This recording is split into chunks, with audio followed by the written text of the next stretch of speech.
Hello বন্ধুরা, welcome to our channel travel India and more. আবারও বেরিয়ে পড়েছি ঘুরতে। এবারের গন্তব্য আমাদের উড়িষ্যা। আপাতত আমরা লোকাল ট্রেনে উঠে পড়েছি হাওড়া স্টেশনে যাওয়ার জন্য। আমাদের ট্রেন 10:50-এ। এখন ঘড়িতে বাজে রাত 9:30। আমরা সফর করব হাওড়া এসএমভিটি বেঙ্গালুরু সুপারফাস্ট এক্সপ্রেসে। যেহেতু আমাদের ট্রেন আসতে এখনও বেশ কিছুটা টাইম বাকি, তাই আমরা চলে যাব ওয়েটিং রুমে। সেখানে গিয়ে সেরে নেব আমাদের ডিনার। দেখেছেন, কথা বলতে বলতে আপনাদেরকে তো বলাই হয়নি আমরা উড়িষ্যার কোথায় কোথায় যাব। প্রথমেই আমরা যাব উড়িষ্যার দারিংবাড়িতে, তারপর সেখানে কিছুদিন স্টে করে তারপরে সোজা চলে যাব গোপালপুরে। ইতিমধ্যে আমাদের ট্রেন কিন্তু প্ল্যাটফর্মে চলে এসেছে।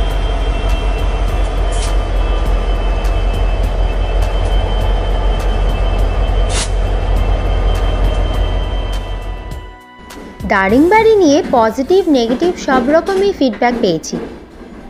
জানি না জায়গাটা কেমন হবে, তবে যেমনই হোক আপনাদের সাথে পুরো ভিডিওটা শেয়ার করব। পুরো ভিডিওটা দেখতে থাকুন, আশা করি আপনাদের ভালো লাগবে। নদী পাহাড় পেরিয়ে আমাদের ট্রেন ছুটে চলেছে তার গন্তব্যে। ট্রেনের জানলা দিয়ে চারপাশের দৃশ্যটা দেখতে কিন্তু অসাধারণ লাগছে।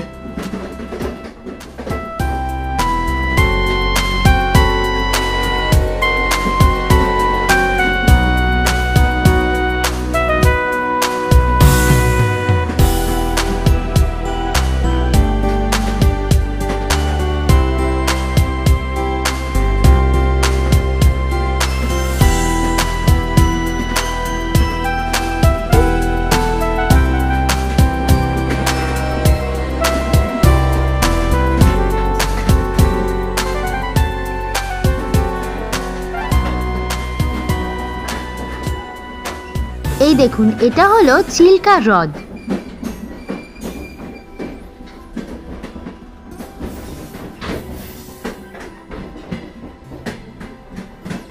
আমাদের ট্রেন কিন্তু বেশ কিছুটা দেরিতে চলছে, তবে চারপাশের এত সুন্দর দৃশ্য আমাদের সব ক্লান্তি যেন দূর করে দিচ্ছে।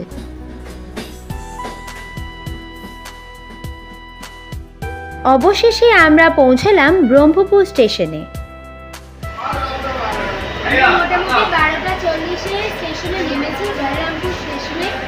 এরপরে আমরা লাঞ্চ করতে এসেছি। সকালে পিওর মানে উড়িষ্যার থালি, ভাত, ডাল, ঢেঁড়স দিয়ে আলু দিয়ে একটা ভাজি মতন, উচ্ছে আলু একটা পকোড়া মতন, মাশরুমের তরকারি, পনির দিয়ে সবজি, মানে মিক্স ভেজ, আর মাছ আর পেঁয়াজি আমরা নিয়েছি। বেশ ভালোই লাগছে, অন্যরকম লাগছে। বাঙালিদের মতন টেস্ট নয়, একটু অন্য ধরনের টেস্ট লাগছে। দারিংবাড়িকে উড়িষ্যার কাশ্মীর বলা হয়। এখানে যেমন রয়েছে পাহাড়, তেমনই রয়েছে নদী, জঙ্গল এবং অজস্র ঝর্ণা। যারা একই সঙ্গে জঙ্গল, পাহাড়, নদী এবং সমুদ্র একই সাথে স্বাদ পেতে চান, তাদের জন্য এই দারিংবাড়ি গোপালপুর ট্যুরটি একদম পারফেক্ট। ব্রহ্মপুর স্টেশন থেকে দারিংবাড়ি যাওয়ার এই রাস্তাটা অসাধারণ। এত সুন্দর প্রাকৃতিক দৃশ্যের টানেই কিন্তু বারবার এই জায়গাতে আসতেই হয়। রাস্তার মধ্যেই পড়ল করঞ্জয় মাতার টেম্পল। একেবারে জঙ্গলের মধ্যে এই মন্দিরটি অবস্থিত। আর এখানে এসে শুনলাম এই জঙ্গলে নাকি ময়ূর দেখতে পাওয়া যায়, তবে আমাদের অবশ্য সেই সৌভাগ্য হয়নি।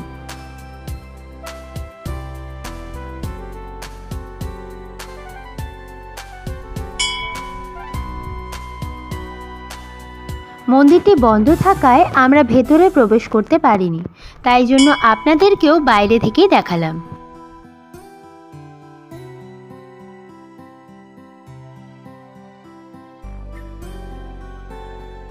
দারিংবাড়িতে আসার জন্য একদম সঠিক সময় হলো শীতকাল, তবে সেই সময় হোটেল বুক করতে পারা কিন্তু বেশ চাপের। তবে বর্ষাকালেও দারিংবাড়ির সৌন্দর্য কিন্তু অপরূপ। কথা বলতে বলতে আমরা সুরাডা ড্যামে পৌঁছে গেলাম। ব্রহ্মপুর থেকে দারিংবাড়ি যাওয়ার পথে এটিও আপনারা দেখতে পাবেন।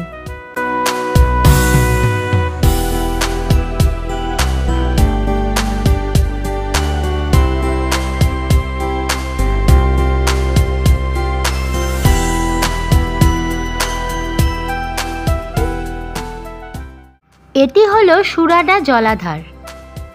এই জায়গাটি একটি ছোট্ট পাহাড়ের ওপরে। পাহাড়ের ওপর থেকে নিচের দৃশ্যটা অসাধারণ দেখতে। এখানেই আপনারা দেখতে পাবেন দুটি মন্দির। এটি হলো সিদ্ধেশ্বর টেম্পল।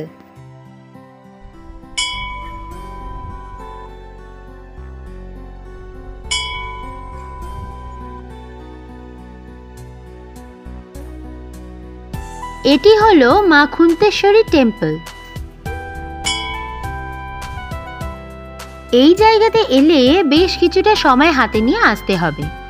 এই দুটি মন্দির এবং পাশে থাকা ড্যামটি দেখতে গেলে অনেকটা সময় লাগবে।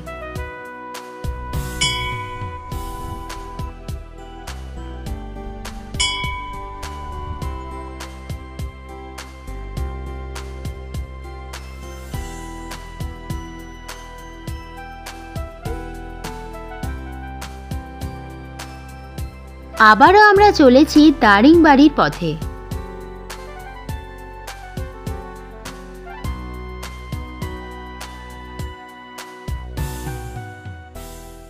পথের মধ্যেই পড়ল সাইলেন্ট ভ্যালি ভিউ পয়েন্ট।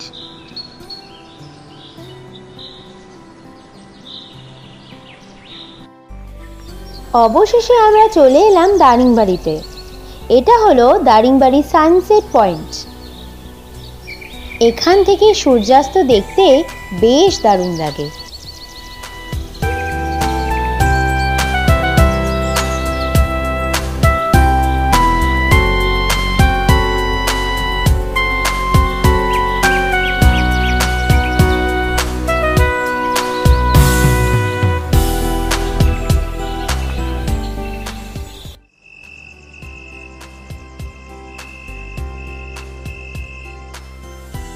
দারিংবাড়িতে আজ আমাদের দ্বিতীয় দিন।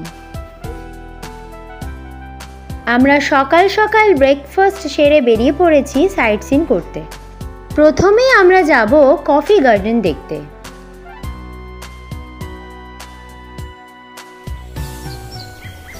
আমরা চলে এসেছি কফি গার্ডেনের সামনে।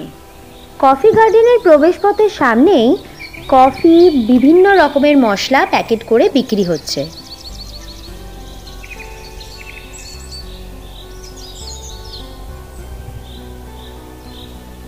এখানে মোটামুটি সব রকম গাছই দেখতে পারবেন কম বেশি, আর বেশিরভাগটাই কফি বাগান, মানে কফি গাছ। এখানে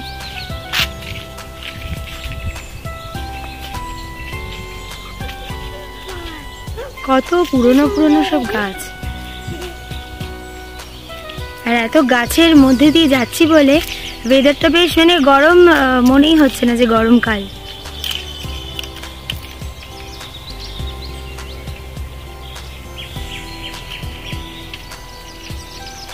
এগুলো থেকে কফি তুলে নেওয়া হয়েছে। এগুলোতে সব আগে কফি হয়ে গেছিল, তো সেগুলো তুলে নেওয়া হয়েছে এগুলো থেকে।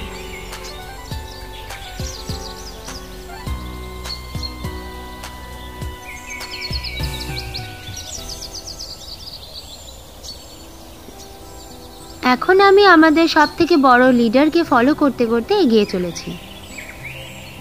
কফি বাগান আপনাদেরকে ঘুরিয়ে দেখার দায়িত্ব নাকি ওর। আমরা এখন রয়েছি কফি বাগানে। এখানে চারিদিকে দেখতে পাচ্ছেন, আর এদিকে পুরো কফি গাছে ভর্তি। বাইরে কিন্তু 41 ডিগ্রি সেলসিয়াস, মানে প্রচন্ড রকমের গরম। এখানে এত রকমের গাছ আর এত বন জঙ্গল, তাই জন্য মানে ওয়েদারটা বোঝাই যাচ্ছে না যে বাইরে 41 ডিগ্রি। কফি বাগানের একদম মাঝখানে একটি সুন্দর পার্ক করা রয়েছে বাচ্চাদের জন্য। বাচ্চারা তো এখানে আনন্দ করবেই, আপনারাও কিন্তু কফি টেস্ট করতে পারেন। চলুন আপনাদেরকে পুরো পার্কটা ঘুরে দেখাই।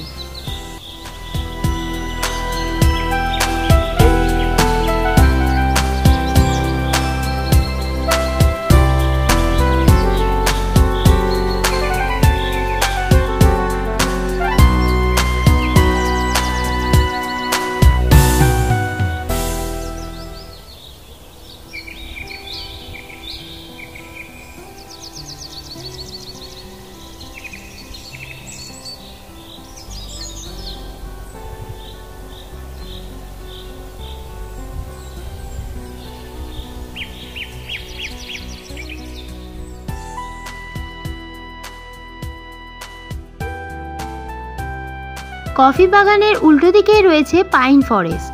চলুন আপনাদেরকে ঘুরে দেখাই।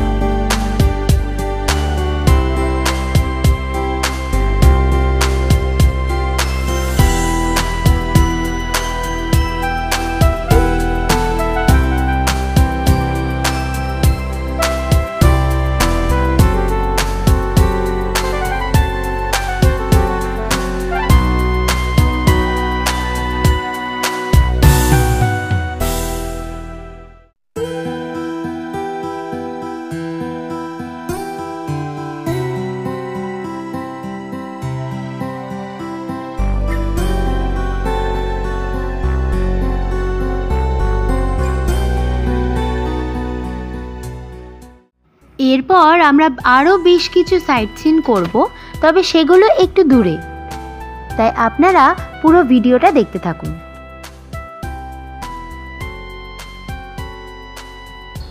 রাস্তাতেই পড়ল ট্রাইবেল ভিলেজ ভিউ পয়েন্ট।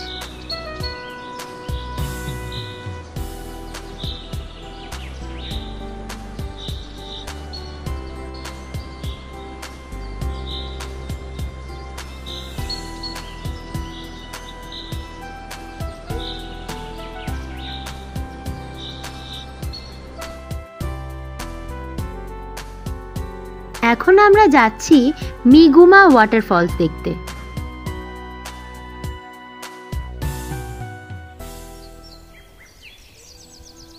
আমরা গিয়েছিলাম বর্ষার ঠিক আগে, তাই জন্য এই ওয়াটারফলে তেমন জল দেখতে পাইনি। তবে আপনারা যদি বর্ষাকালে এখানে আসেন তাহলে এই ওয়াটারফলে দারুণ রূপ আপনারা দেখতে পাবেন। আমরা এখন চলে এসেছি মান্দাসুরু ইকো ট্যুরিজম সেন্টারে। এটা হলো ছাতিম গাছ।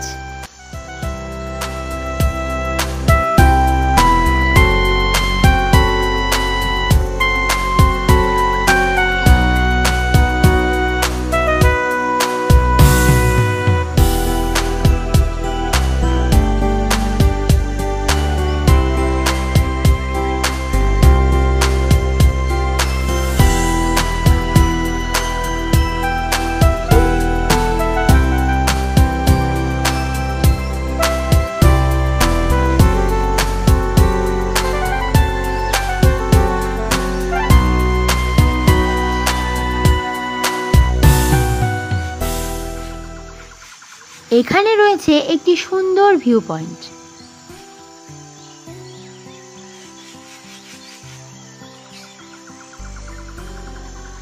ওই যে দূরে পাহাড়টি দেখতে পাচ্ছেন, ওটা হলো ম্যাগনেটিক হিল। এখানকার স্থানীয়দের কাছ থেকে জানতে পারলাম ওই পাহাড়ে নাকি বিশাল শক্তিশালী একটি চুম্বক রয়েছে, তার জন্যই নাকি ওই পাহাড়ের ওপর দিয়ে কোনো রকম প্লেন চলাচল করে না।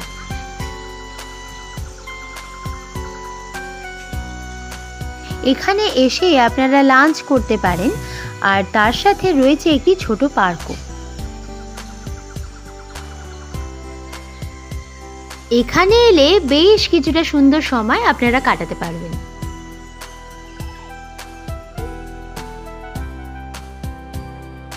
আমরা ইকো ট্যুরিজম সেন্টার ঘুরে এরপর পৌঁছলাম লাভার্স পয়েন্টে। এটি আসলে একটি নদীর ওপর গড়ে ওঠা ছোট্ট জলপ্রপাত। এখানে বহু মানুষ এসে স্নান করেন, আপনারা চাইলে করতে পারেন, অথবা নিজের মতন এখানে এসে সময়ও কাটাতে পারেন।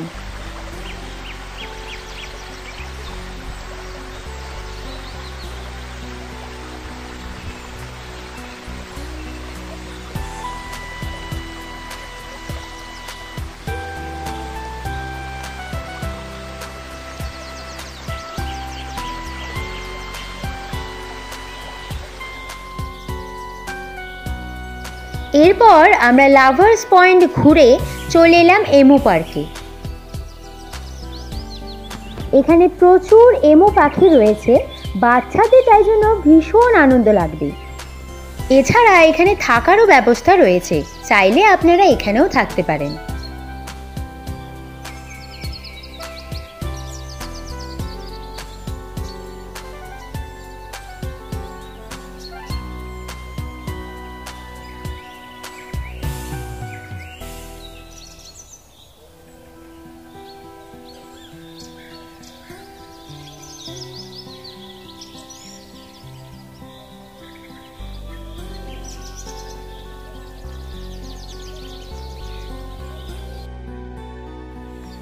এটি হলো পাঙ্গালি ভ্যালি ভিউ পয়েন্ট।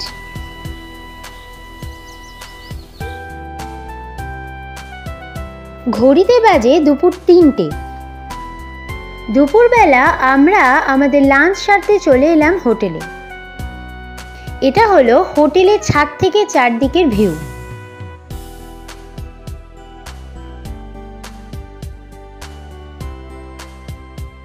একটু রোদ কমতে লাঞ্চ সেরে আমরা বেরিয়ে পড়লাম আবারও ঘুরতে।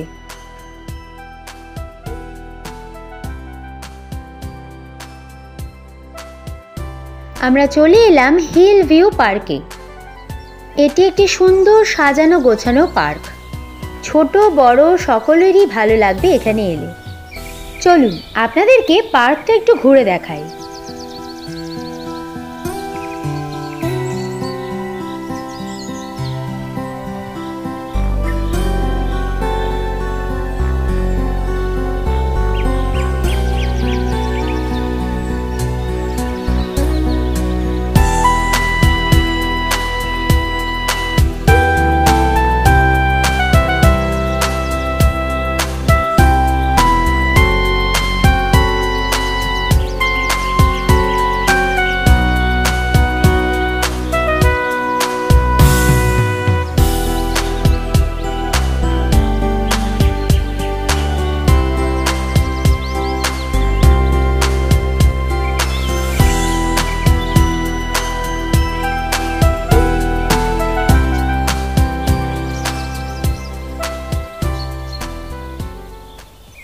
পার্ক থেকে চারিদিকের ভিউটা একবার দেখুন, কি অসাধারণ না?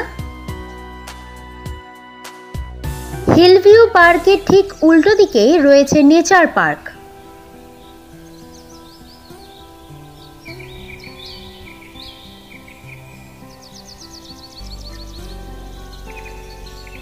এখানে আদিবাসীদের নানা নিদর্শন সংরক্ষিত করা রয়েছে। রয়েছে নানা ধরনের গাছ।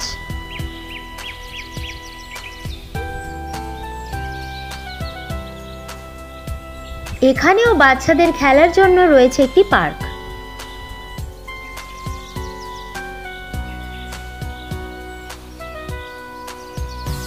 আমার ছেলের কাণ্ড দেখুন একবার।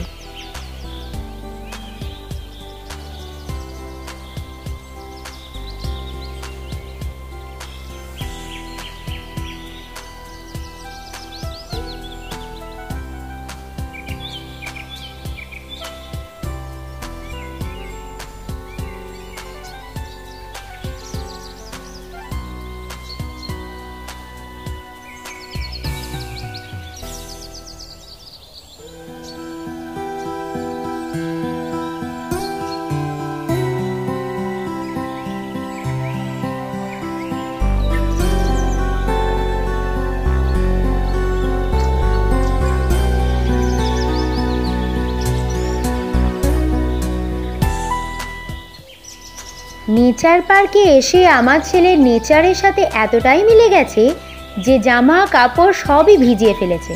তারপর কি হলো সেটা আপনারা নিজেরাই দেখতে পাবেন।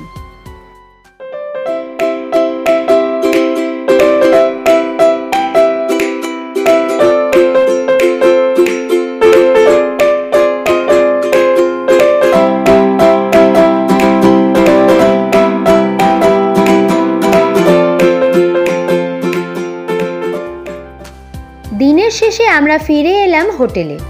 আপাতত গুড নাইট সবাইকে। আমাদের এখন গোছগাছের পালা, কেননা কালকেই আমরা দারিংবাড়ি থেকে রওনা দেব গোপালপুরের উদ্দেশ্যে। দারিংবাড়িতে আমরা এই হোটেলেই ছিলাম। এই হোটেলের সামনেই রয়েছে ব্রেকফাস্টের হরেক রকমের আয়োজন।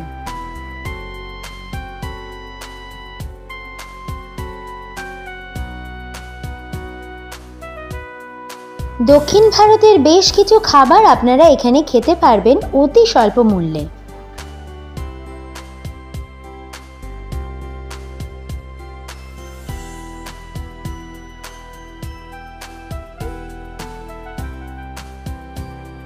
দেখুন খাবার পরিবেশন করা হচ্ছে শালপাতায়। এটা কিন্তু আমার বেশ লেগেছে। দারিংবাড়ি ভ্রমণ আমাদের এখানেই শেষ। কিছুদিনের মধ্যে আবারও চলে আসব আমাদের পরবর্তী ভিডিও নিয়ে। আজকের এই ভিডিওটি যদি আপনাদের ভালো লেগে থাকে তাহলে অবশ্যই লাইক করবেন, কমেন্ট করে জানাবেন কেমন লাগলো, আর চ্যানেলটিকে সাবস্ক্রাইব করে দিতে ভুলবেন না।